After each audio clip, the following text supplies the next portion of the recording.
गुरु जी को मेरा दिल से प्रणाम। आई हुई संगत को मेरा जय गुरु जी। गुरु जी हमारे लिए बाद में बने। पहले हम लोग नहीं समझते थे कि गुरु जी कौन है। वैसे तो उन्होंने हमें अपनी मेहर 83-4 में करी थी, तो हम लोग गुरु जी के पास 36 सेक्टर में पहली बार गए। हम लोग मोहाली रहते थे, तो वहाँ जाके मेरे हाथ में दर्द होती थी। तब उम्र बहुत छोटी थी, बेटियां बहुत ही छोटी, लिपिका तो बहुत ही कुछ देर की थी। हमारे नेबर थे, तो उन्होंने मुझे बोला कि भाई जो आपके दर्द हो रही है, तो 36 सेक्टर में गुरु जी ने तब बोलते थे कि वहाँ बैठते हैं बाबा, तो आप वहाँ चलो, वहाँ से आपका दर्द ठीक हो जाएगा। हम जिस दिन पहली बार गए 9-10 बजे का टाइम था। गुरुजी छोटा सा रूम था, बहुत बड़ा तो नहीं था, साइज तो मुझे नहीं पता, पर छोटा था और बड़ा गद्दा उसमें बिछा हुआ था। गुरुजी वहां बैठे थे, 4-5 लोग हम लोग टोटल होंगे उस दिन। हमने जाके जैसे, तब तो ये भी नहीं पता था, मेरे को लगता हमने मत्था टेका उनके यहाँ। मत्था टेक के तो उन्होंने किसी को बोला या पता नहीं, मैं गई किचन से, हम 6 गिलास पानी के लेके आए और महाराज ने, हमने उनको दिया वो, और उन्होंने माला टिप करी उसमें, और मुंह के पास कुछ बोलते थे। तब हमने ना ध्यान दिया, ना हमें पता था क्या बोला उन्होंने, पर वो जल में तब पानी बोलते थे, पीने को दिया। हमने पिया, उस पानी से बहुत अच्छी खुशबू आ रही थी। और हम लोग 2-3 महीने यही सोचते रहे। रूटीन बन गया था हमारा महाराज के पास दिल्ली जाने का, और हम रोज यही सोचते थे गुरु जी डेली नया परफ्यूम लगाते हैं, क्योंकि तब पता ही नहीं था कि ये परफ्यूम है या महाराज की अपनी खुशबू है, अमृत है, ये कुछ भी हमें मालूम नहीं था। तो ऐसे जाते रहे। फिर भी उस दिन से या 2-3 दिन के बाद मेरे चाय पीने का भी, चाय बनवाने का भी गुरु जी ने बोला जा चाय बना के लेके आ। मैं किचन में गई, वहां पे एक सरदार जी होते थे लड़का, तो उन्होंने मुझे बोला कि हाँ ऐसे ऐसे चाय बनाए। तब भी चाय भी हम 6 गिलास लेके गई मैं, क्योंकि एक ही ट्रे होती थी तब वहां पे, स्टील के गिलास होते थे। तो पहला गिलास हम गुरु जी को देते थे, और बाकी फिर 5-6 जो लोग बैठे थे उनको चाय देते थे। जल प्रसाद भी ऐसे होता था।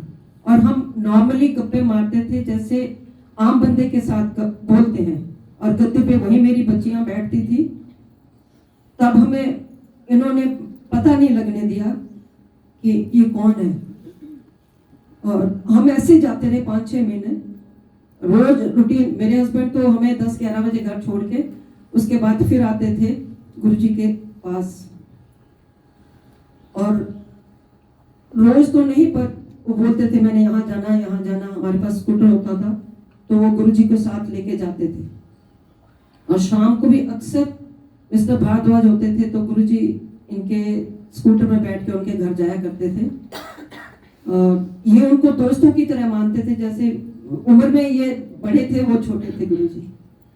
और जब जाते थे तो इन्होंने पीछे पढ़ना, मेरी कुंडली देखो गुरुजी, गुरुजी मेरी कुंडली देखो। उन्होंने क्या की रखा, कुंडली कमलिया कुछ नहीं, कुंडली च रखा नहीं, मेरी कुंडली देखो तुसी।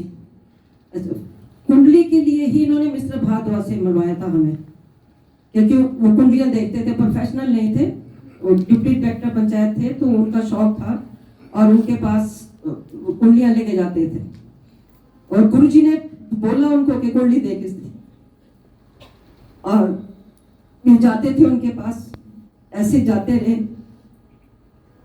जाते जाते उन्होंने तो हमारा बीज बो दिया था अपनी मेहर का, और हमें नहीं पता था हम किसके पास जा रहे हैं, हमें हमारे लिए वो क्या कर रहे हैं। हमारी आस्था नहीं थी तब, क्योंकि हमें पता नहीं था वो कौन है। कुछ उम्र का हिसाब था, उम्र मेरी भी बहुत छोटी थी, तो हम उनको भगवान तो बिल्कुल नहीं मानते थे, गुरुजी भी नहीं मानते थे। महाराज मुझे माफ करना। तो ऐसे जाते रहे। बीच में अगर मैं इस इंसिडेंट का जिक्र ना करूं तो मेरे अपने मालिक के साथ जो मेरी जर्नी है वो पूरी नहीं होती। कुछ गलती हमसे हुई थी और वो गलती हमने भोगी। हमने गुरुजी का कहना नहीं माना। पता नहीं वो हमारे कर्म ही थे। वो महाराज की तो कोई लीला नहीं हो, तो उनको तो हमसे प्यार था। हम ही मूर्ख थे जो हमें नहीं पता था वो कौन है। उसके बाद मेरा आना जाना, क्योंकि हम मोहाली से पंचकुला शिफ्ट हो गए 85 में। लास्ट गुरुजी हमारे घर आए, अप्रैल के महीना था। और गुरुजी का स्पर्श मुझे याद है। मेरी पीठ में भी दर्द, लोअर बैक में दर्द होती थी।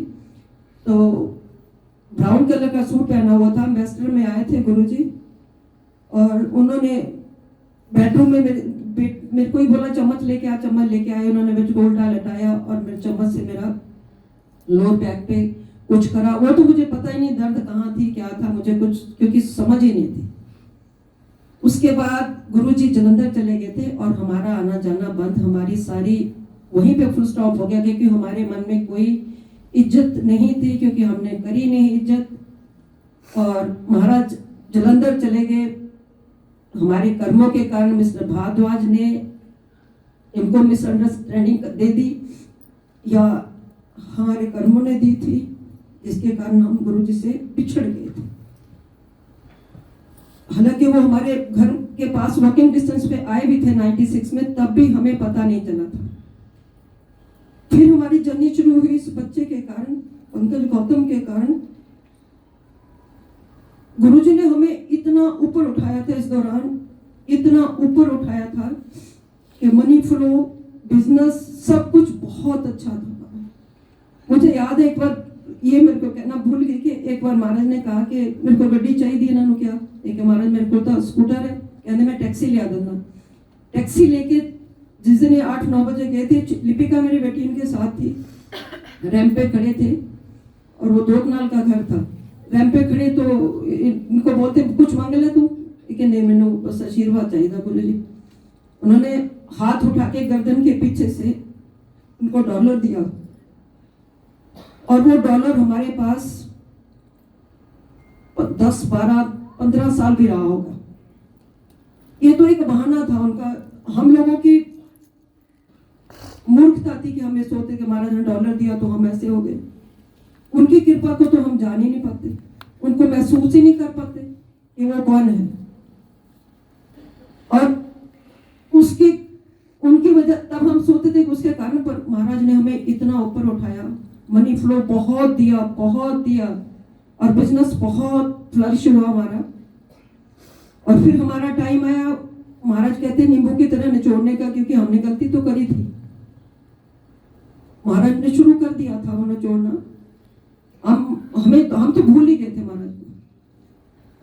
फिर जैसे हमारे हालात डे बाय डे हो रहे थे,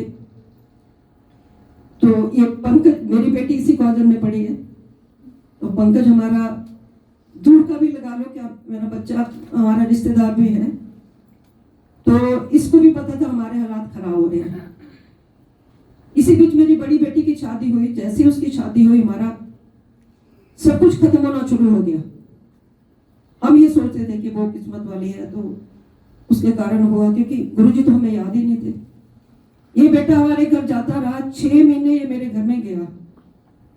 इस दौरान जो मेरे ये पीरियड्स निकला, हमने कोई पंडित, कोई जादू टोना कुछ नहीं छोड़ा था। मेरी दीवारें काली हो जाती, मैं इतनी पूजा करती थी। हवन बहुत, सूर्य से हवन करना, मैंने बहुत पूजा पाठ करनी। हालांकि बिजनेस का मेरे को कुछ ABCD भी नहीं पता, कितने हम कहाँ खड़े हैं। बेटी की शादी हुई, बहुत अच्छी शादी करी, बहुत दहेज दिया। इन्होंने मुझे कुछ नहीं बताया कि हम कहाँ हैं। तो बीच में से तो खोखले हो रहे थे। और जब इस बच्चे को पता चला, इसने हमारे घर जाना शुरू किया। इसने नहीं, ये नहीं गया था हमारे घर, वो महाराज ने भेजा था, क्योंकि महाराज का हमने अमृत पिया था। और वो बोलते हैं जो मेरे मंदिर में एक बार आगे, मैं ठेका ले लिया उसका। और उन्होंने हमारा ठेका लिया हुआ था, हम नहीं समझ रहे थे। ये बेटा जाता था, अंकल के पास बैठता था, बेड पे मैं इसको बोलती, वो गुस्सा करते थे बहुत इसको। मैं इसको बोलती तू मत जाया कर बेटा, वो तेरे को थप्पड़ मारेंगे, बोलते को मारने दो। और यहाँ से ये बच्चा हलवा प्रसाद बनता था इनके पूर्णवासी को, ये किराया खर्च के मेरे पास 6 महीने पता नहीं कितनी बार गया है बेटा। इसने मुझे बनाया, मैं कहने, और तब हमें ये नहीं पता था किस गुरु की बात कर रहे हैं। ये बहुत जाता रहा। एक दिन मैंने बोला ठीक है हम चलेंगे तेरे साथ, और हम तैयार हो गए इसके साथ। तो मैंने इनसे पूछा कि मैंने ऐसे ऐसे दिल्ली जाना, पंकज बोल रहा है, तो कहते अकेले नहीं जाना, ड्राइवर के साथ ही जाना, गाड़ी और किसी के साथ नहीं जाना। हमने बोला ठीक है।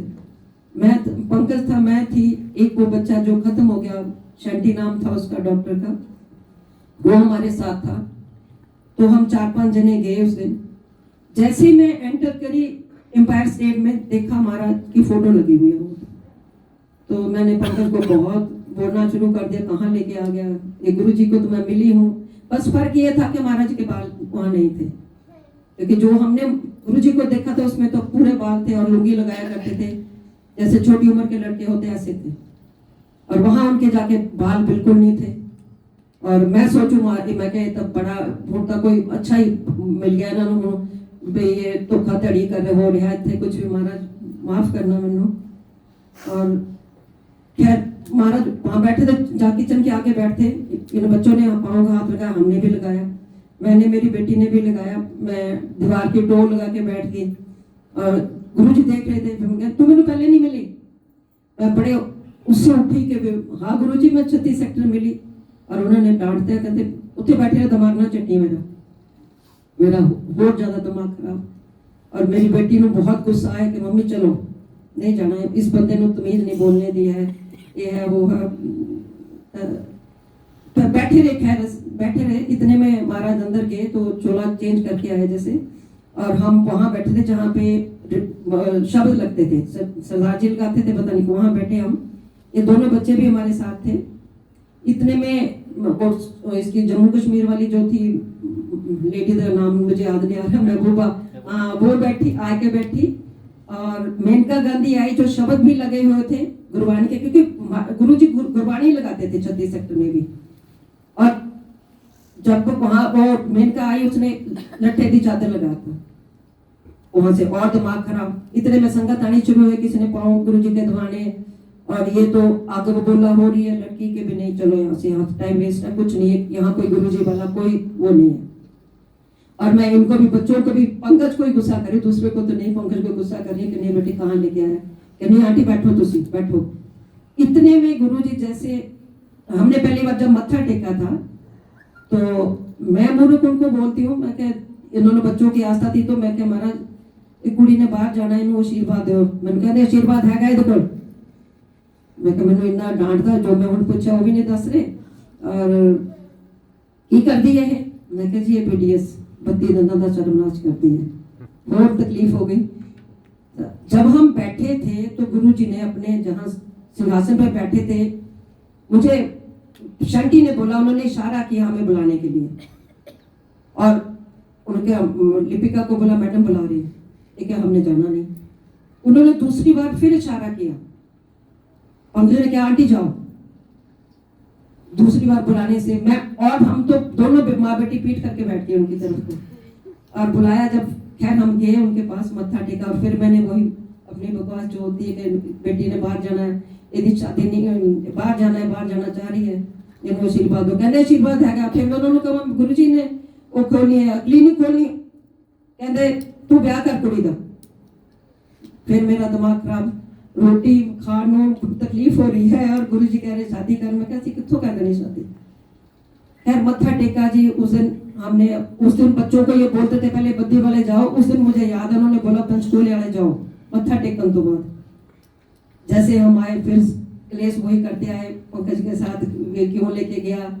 और रात 4:45 या 5 बजे हम बस स्टैंड, पहले उस बच्चे को छोड़ा, कहीं पता नहीं कौन से सेक्टर में रहता था वो, और बस स्टैंड पे हमने पंकज को छोड़ा था। पंकज को छोड़ा, जैसे ही हमने पंकज को छोड़ा हमारी गाड़ी की क्लच वायर टूटी, और वो ड्राइवर ने बोला तो गाड़ी तो चलेगी नहीं। पंकज को हमने बस स्टैंड छोड़ दिया, और वो बोलता जी गाड़ी नहीं चलेगी। मेरे पास तो मोबाइल भी नहीं था तब, ड्राइवर के पास था। तो हमने घर फोन किया, इनको बोला कि ऐसे ऐसे गाड़ी खराब हो गई। ये बोलते गाड़ी छोड़ दो वहीं पे ड्राइवर को साथ, और ऑटो करके आ जाओ। मैं जैसे ही ऑटो में बैठी उस दिन से मुझे बुखार होना शुरू हो गया। वहां पे मुझे महाराज जी का छोटा सा स्वरूप भी मिला था पहली बार, ब्लू कलर का था, लाइट्स बहुत पतला सा कागज का बना हुआ था जैसे। मैंने वो आके बिना किसी इज्जत के उसको अपने साइड बोर्ड पे रखा, और आके इनके पास बोलने लगी कि वही गुरुजी है, वो है, वो है। 8-10 दिन खूब चर्चा करी हमने, अपने कर्म और बढ़ाए बुरे। तो इन्होंने बोला क्यों गए थे, मैं कहा कोई नहीं, चलो पंकज ने बोला जाए तो हम जाए। जब 8-10 दिन बुखार नहीं तो मेरे को बेटी बोलती, मम्मी भाई उन्हें कोई शक्ति होएगी, तुसी माफी मांग लो, क्या पता वो सच्ची गुरुजी है। तो मैंने चोरी से माफी मांगी गुरुजी से। तो मैं कहा महाराज मैं तो इंसान हूँ, आप अगर आप भगवान हैं या आप गुरुजी हैं तो मेरा बुखार उतार दो। मेरा बुखार उतर गया। 15-20 दिन के बाद लिपिका ने स्केच बनाने शुरू कर दिए। लंबा तो नहीं हो गया? स्केच बनाने शुरू करते हैं। पंकज तब भी जाता था हमारे पास, इसकी क्लिनिक में भी गया। तो इसने कुछ इनकम्प्लीट सा इसका स्केच था। पंकज ने पहली बार जब दिखाया था तो आंखों को देख के लिपिका बोलती, भैया मैंने ना इनको कहीं देखा है। तो कहते इसको भी नहीं पता था कि क्योंकि हम तो मिले हुए थे गुरुजी से, हम इसको पंकज को तो पता ही नहीं था। फिर इसने गुरुजी के स्केच बनाने शुरू करे और इन्होंने जब भी जाना उन्होंने हमसे पूछना, लिपिका को बोलना चलो मम्मी को बोल जाना वहां दिल्ली जाना। हमने बोला नहीं जाना। एक दिन फिर वो स्केच बना रही थी, कहती मेरे ना मैं स्केच बना रही हूँ, मेरा स्केच ले जाना भैया। लास्ट स्केच था इसका वो। एक तरफ काफी देर वो यहाँ मंदिर में लगा रहा था, एक तरफ गुरु नानक देव थे, एक तरफ थे साईं बाबा और बीच में गुरुजी थे। हालांकि ये तो साइंस स्टूडेंट थी तो इसको तो ड्राइंग आती भी नहीं थी, पर इसने बहुत अच्छा बनाया था वो। पंकज लेके गया वहां पे और जब जैसे इसने मत्था टेका या बाद में लंगर के बाद इसने स्केच दिखाया गुरुजी को कि गुरुजी ये विशिष्ट साहब दी बेटी है। पता नहीं इसको कहा उन्होंने कोले वाला कि नहीं किया है, तब इन्होंने नहीं पता, पर उन्होंने कहा हाँ हाँ है विशिष्ट दी कुड़ी। कहते ये उन्होंने बनाया। कहते कान विच कहते उन्होंने कहो एहो जी चीज़ां वो नहीं बनाई दियां। इस बच्चे 11 बजे फोन आया, पता नहीं कितने बजे फोन आया कि लिपिका ऐसे ऐसे बोला गुरुजी ने। उसके ठीक है, कहते मैं नहीं बनाऊंगी, क्योंकि आस्था तब भी नहीं थी। इतने में बड़ी बेटी की शादी हो गई थी, इसको छोटी को था कि मैंने बाहर जाना। फिर इसकी एक कुलीग थी तो बोलती तू ऐसे कर, तू शादी बाहर वाले किसी से कर ले। तो मैंने पेपर में निकलवाया, 2 बार निकलवाया और उस पर लिख दिया कि बिना दहेज के हमने शादी करनी। बेटी मेरी इसकी बेटियां सो गई थी कि ऐसे ऐसे वो अप्लाई ना करे जिसको दहेज चाहिए, और जिसको नहीं चाहिए खाली वो ही अप्लाई करे। तो आई तो है लेटर, बहुत ज्यादा तो नहीं आई पर आई थी। उसमें वो लेटर भी आई थी जिससे इसकी शादी हुई। तब ये एग्जेक्टिव मजिस्ट्रेट थे लगे हुए शिमला में, लड़का एचएस था। तो मैंने उनको लेटर डाली, क्योंकि पता फोन ज्यादा नहीं होते थे। मैंने लेटर डाली तो उनका जवाब आया कि भाई आप शिमला आ सकते हैं। शिमला लड़की को मैंने फोटो भेज दी थी बेटी की, और उन्होंने फोटो उनको ठीक लगी थी तो उन्होंने बोला शिमला हम मिल लेते हैं। मैं कह और मैं उनको बोलती, मैं कह शिमला हम आ नहीं सकते क्योंकि मेरे को बहुत उल्टियां आती, मैं नहीं पहाड़ में नहीं आ सकती। तो वो बेचारे क्या बोलते, महाराज ने देखो उनकी प्लानिंग थी लंबी। तो उन्होंने बोला हम आएंगे पंचकुला, आप मत आओ। वो हमारे घर आए, उन्होंने तो वहीं पे यस कर दी थी। और तब हमें था, ये बेटी बोलती थी, मैंने वो थोड़ा सा तब मोटा था बेटा, तो पर हमारे दिमाग में वो नहीं था कि वो मोटा है। पर वैसे बोलती मैंने अभी शादी नहीं करनी। फिर हमने जब कुंडली मिलाई तो कुंडली मिली नहीं इनकी। कुंडली मिलने में उनकी राशि जो मैत्री होनी चाहिए वो मैत्री नहीं थी। हमने जवाब दे दिया कि उनकी कुंडली नहीं मिल रही। और महाराज की प्लानिंग थी क्योंकि उन्होंने रिश्ता वहीं करवाना था। वो बार बार, हम कुछ भी नहीं थे, महाराज की प्रसाद था जो उन्होंने हमें दिया उस बच्चे के रूप में। हम नकार रहे थे उसको, हमने नहीं करना क्योंकि इसके ग्रह नहीं मिले। उनके 2 रिश्तेदारों का और को फोन आया मुझे, आप मना क्यों कर रहे हैं? मैं कहा जी ग्रह नहीं मिले, कल को लड़के में नहीं बनेगी तो फिर हम क्या करेंगे? क्या ऐसा कुछ नहीं है। फिर हमें ये बोलती मम्मी हम ऐसा करते हैं, गुरुजी से पूछते, गुरुजी ने अगर हाँ कर दी तो हम रिश्ता करेंगे। और हम गुरुजी के पास जाए तो कैसे जाए, पापा जाने नहीं देते। पंकज को बोला, पंकज ने जाना था। और मुझे याद है पुनीत जी हमारे साथ उस टाइम गए थे, इन्होंने अर्जुन का नाम रखना था। तो जैसे ही मैं गुरुजी के पास गई और उनको याद होगा पुनीत जी को मैं अपना सेक्टर भी भूल गई थी। मैं गुरुजी से इतना डरा करती थी कि सेक्टर 2 को मैं 4 बता रही हूँ उनको कि मैं 4 में रह रही हूँ। तो पुनीत जी बोलते नहीं आंटी सेक्टर 2 से रहते हो आप। तो 5-10% आस्था बन गई थी गुरुजी से। तो जैसे ही मैंने उनको बोला कि जो लड़का ये कर रहा है ये है, फिर उनको बोलती मैं क्या बाप मतलब पिताजी था, मैं क्या मातर साथी है और बेटा मैं क्या अच्छे ऐसे कहते तू पिता थे क्यों लेना तेरे मुंडा शरीफ चाहिए। अच्छा अपनी उन्होंने तो हाँ कर दी थी। तो पंकज मुझे फिर बोलता आंटी अभी हाँ अच्छी तरह से गुरुजी ने नहीं करी। तो जैसे हमने लंगर किया, लंगर के बाद मुझे बोलते फिर पूछो उनसे। मैं क्या मेरी तो हिम्मत नहीं पूछने की, मेरे को तो डर लगता गुरुजी से। जैसे हमने मत्था टेका और फिर मैं चली गई, बच्चों ने कंपेल किया मैं चली गई फिर से। और पुनीत जी बोलते आंटी मुझे भी बोला था रुचि के लिए कि उसके पापा बहुत शरीफ आदमी है। आप हमने भी 2 बार पूछा था, पता नहीं कुछ ऐसे बोला इन्होंने। मैंने हिम्मत करके चली गई उनके पास और मैं हाथ जोड़ के पकड़ गई दूर से। तो मैं कहा गुरुजी बच्चा ना की करिए ब्लेस करते हैं उनकी चाहती तुम। अच्छा मैं तो आगे बाहर ऐसे ऐसे बोला भी और हमने यस कर दी उनको। जब हमने मना करी थी वो तो लड़का भी उस दिन गुरुजी के पास एड्रेस लेके दिल्ली पहुंचा था। उस दिन हमने पंकज के पास बच्चों की फोटो दी थी कि गुरुजी से पूछना ये रिश्ता ऐसे ठीक है ये रिश्ता, क्योंकि तब हमने दोनों ने गई थी। तो ये लेके गया था उस दिन, फोटो लेके गया। और वो बच्चा जो दामाद है तो वो 10 बजे पहुंचा, उसको रास्ता नहीं पता था क्योंकि शिमला का था तो उसको नहीं पता था। फिर पहुंचा उस दिन और उसको जगह गुरुजी के पास मिली। कोई बंदा उठा होगा, 2 जने थे वो उनके पास वहां मिली। तो लंगर भी जैसे 2 रोटी मिलती उसको 4 मिली। तो हाथ करके जैसे कहते भी हाँ जा एच कर, ऐसे का हाथ करा उन्होंने और मत्था टेके वो आ गया। जो फोटो मैंने पंकज के पास दी थी इसने दिखाई वो फोटो गुरुजी को ऐसे ऐसे जिस पंडित ने लड़का देखा। उन्होंने फोटो हाथ में नहीं ली, कुछ नहीं किया, खाली नजर मारी थी। कहते फोटो पे इसने जैसे करी तो उन्होंने खाली नजर भर के देखा उसको और तब उन्होंने बोला था कि कुड़ी में अगले हफ्ते लेके आओ। और फिर नेक्स्ट वीक हम जब गए थे तो हमने फिर उसके बाद यस करी थी। और उस जो फोटो थी इसकी रोका जनवरी में हुआ था, शादी नवंबर में हुई। तब तक वो फोटो जो है वापस लेके आया पंकज, उससे इतनी फ्रेग्रेंस आ गई थी कि मुझे वो फोटो दोनों बच्चों की मंदिर में रखनी पड़ी। इतनी फ्रेग्रेंस थी उसमें।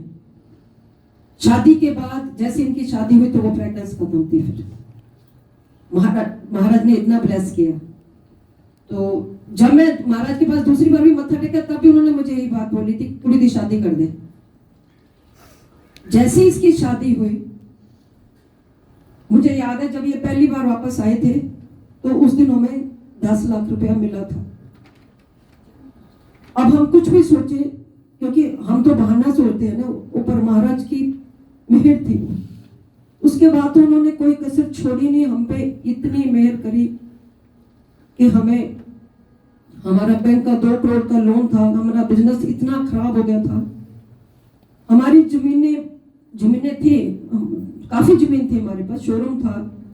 तो जब हम पहले बेचना चाहते थे कि हम बैंक को दे दे वापस, तब वो जमीन बिकती नहीं थी। जो करोड़ों की जमीन थी वो लाख बोलते थे, लाख की थी जो हजारों में कहते थे। तब जमीन का इतना रेट भी नहीं था क्योंकि हमें तो 1 करोड़ का लोन था और 2 करोड़ बन गया था उसका। तो जैसे महाराज के पास ये सोही में भी आए थे, फिर 1 हफ्ते के बाद वहां भी हम गए।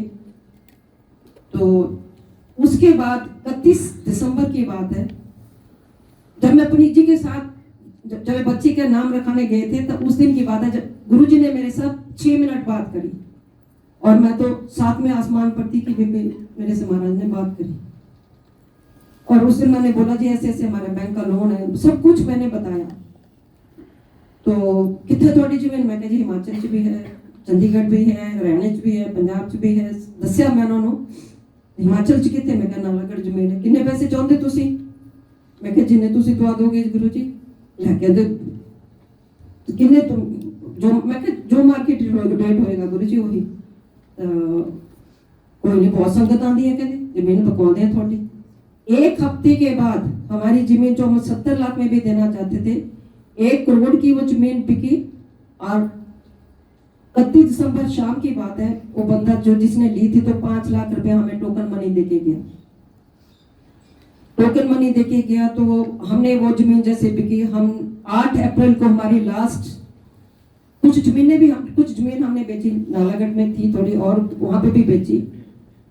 तो हमारा जो शोरूम था वो भी फ्लैक्स था, सब कुछ स्वा घर के। हमारा हालात बहुत खराब थे। महाराज ने ना हमारा कुछ चीज की नीलामी होने दी और ना ही हमें ये हुआ कि हमें रोटी नहीं मिल रही।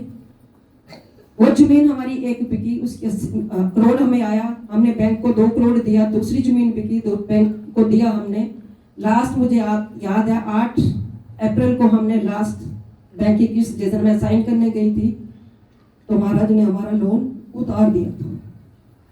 इसी दौरान हमारे ये नहीं था कि हमारे पास रोटी को तो पैसे थे और बिजनेस हमारे पास पोल्ट्री फार्म भी था। तब पोल्ट्री फार्म चल रहा था तो हमने पोल्ट्री फार्म का भी कुछ हिस्सा बेचा था। तब उससे हमने बैंक का लोन दिया।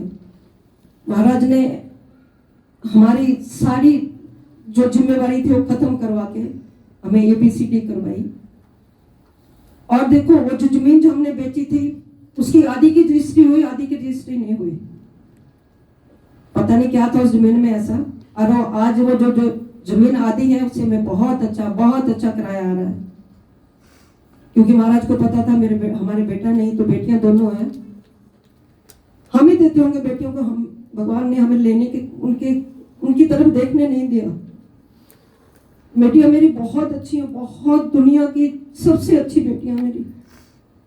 पर भगवान ने हमें जरिया दिया उस जमीन से। हमारा शोरूम है, उसका किराया हमें बहुत अच्छा आ रहा है।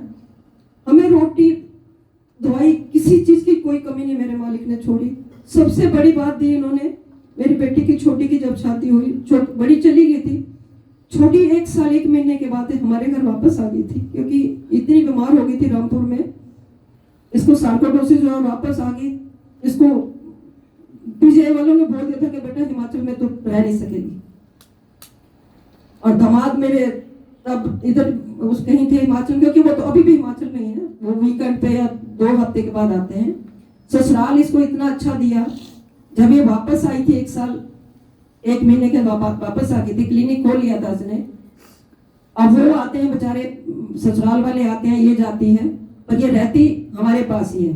और रहना तो मेरे मालिक ने इसको हमारे लिए भेजा था क्योंकि हार को देखने वाला कोई नहीं था। इसके पापा तो 2009 में बहुत बीमार हो गए थे तो अटैक आया जिस टाइम, तो उस टाइम ये अपने ससुराल में थी। और महाराज को पता था कि इसको जरिया बनाना है। ये हमारे पास वापस आ गई थी तब, और अब भी हमारे साथ ही रहती है। हमारा कोई लड़का होता तो शायद इतना ध्यान नहीं रखता जितना मेरा बच्ची रखती है। मेरा दामाद जो दोनों है वो मेरे लड़कों से ज्यादा अच्छे। मेरी दोनों बेटियां बहुत अच्छी, और परमात्मा ने हमें बहुत सुख दिया हुआ इनका। भोगे होते तो शायद इतना सुख ना मिलता मेरे को जितना मेरे बच्चों ने दिया हुआ। बस लास्ट में आपको बोलती हूँ, मेरी सबसे बड़ी मेहर मेरे हस्बैंड को उन्होंने 2-3 बार लाइफ दी है इन्होंने। एक बार तो वेंटिलेटर पर से उठा के उन्होंने उनको जिंदगी दी। 2 बार उनको ऐसे दिया जिंदगी। मेरे साथ 25 मई 2025 की बात है। मैं सुबह 3:30 उठ के जैसे मंदिर जाके सारा कुछ आके 6:30 बजे मैं वॉक के लिए चली जाती थी। मेरा बहुत सालों से ये रूटीन था। जैसे मैं सैर के लिए गई, 6:45 की बात होगी, मैं वॉक करते करते मुझे नहीं पता मैं गिर के 2-3 पैर तो मुझे लगा जैसे कुछ मेरे पैर उलझ गए, पता नहीं क्या हुआ, पर मेरे को होश नहीं थी। होश तो जाके 10:30 बजे करीब आई, 6:45 के बाद। और वहां गिर गई मैं। तो लोग आते जाते कुछ रहे, कुछ एक बहुत अच्छा इंसान था, महाराज जी का फरिश्ता, मेरे मालिक ने भेजा था उसको। वो सड़क से दूर से भाग के आया, उसके साथ उसका बेटा था। मैं गिर गई होगी नीचे, तो उसने उसको मेरे को उसकी गोदी में लटा के वो बच्चा अपने घर से स्कूटर लिया। उसने स्कूटर लेके वो घर उसने लोगों से पूछा कि ऐसे ऐसे आंटी है जो माला जपती है और सैर करती है, उसका घर कौन सा है। लकीली वो 2-3 घर पीछे उसने उस नेपाली से पूछा जो हमारी भी गाड़ियां धोता था कि ऐसे ऐसे भैया आंटी कोई ऐसी रहती है, या कहते हैं हाँ तीसरा घर है उनका। वो आया 8-10 बैल मारी, लिपिका बाथरूम में थी, इसके पापा भी बाथरूम में थे, तो इसने कहती मैंने सोचा भी मम्मी को कुछ हो गया, अभी कोई और तो बाहर है नहीं हमारा।